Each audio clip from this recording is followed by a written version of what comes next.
Installation method of cabinet-type perfluorohexane fire extinguishing device.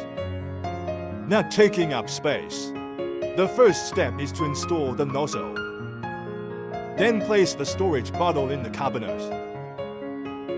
Step 2. Install the high-pressure hose. Connect the high-pressure hose to the container valve and nozzle. Step 3. Install the bottle clamp. Tighten the nuts on both ends of the bottle clamp. Step 4. Install the solenoid valve. Tighten the interface between the solenoid valve and the container valve. The entire installation process is complete.